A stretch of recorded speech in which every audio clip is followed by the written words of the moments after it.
Hey guys, Seattle When did you see a new tournament on the SeattleBeats? It's going to be more extreme than anything we've done so far, and we have some all-new Beats here with a review of the Forza Horizon 2 Storm Island DLC. Now this DLC is $10 for VIP members and $20 for people without. It contains 6 new cars, 23 achievements adding up to 500 gamer score, new multiplayer modes in the new region known as Storm Island that can be accessed by going to the Nice Messina Harbor. This DLC contains extreme weather conditions, so it is pretty cool. I'll show you everything in this DLC so you guys can decide if you think that it's worth the money. Here are some visual examples of the 6 cars in the Storm Island DLC. This is the barn find, the MG Metro 6R4, performs great and has great acceleration. Then you got the Ford Fiesta XR2. It performs well, but I honestly just don't like the looks of it.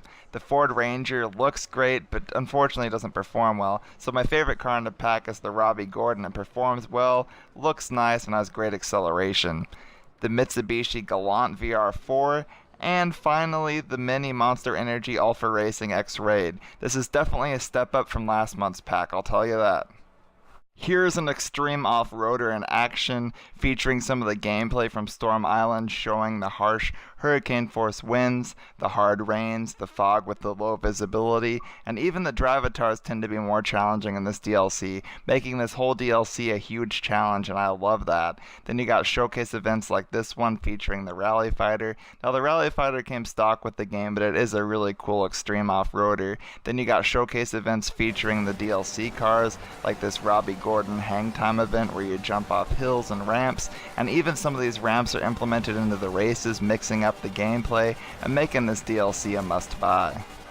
So basically what this DLC does is it takes Forza Horizon 2 and makes it extreme. Now on Forza Horizon 1 there was a DLC for Rally, but it didn't really get across the vibes I wanted, but because of how extreme this DLC is, it really gives me the Rally feeling I've always wanted. And then you get crazy stuff going down where the Drivatar flies over your head and flips all over the place. Stuff you'd usually only see on multiplayer, but the Drivatars are doing it. And then the racing is amped up in the difficulty where you gotta fight for first and makes you strive to try to get better at the game, getting you coming back. Because this DLC adds in so much new content to Forza Horizon 2, I'd say for $10 it's a steal, and for $20 it's definitely at least worth the price if you like racing games.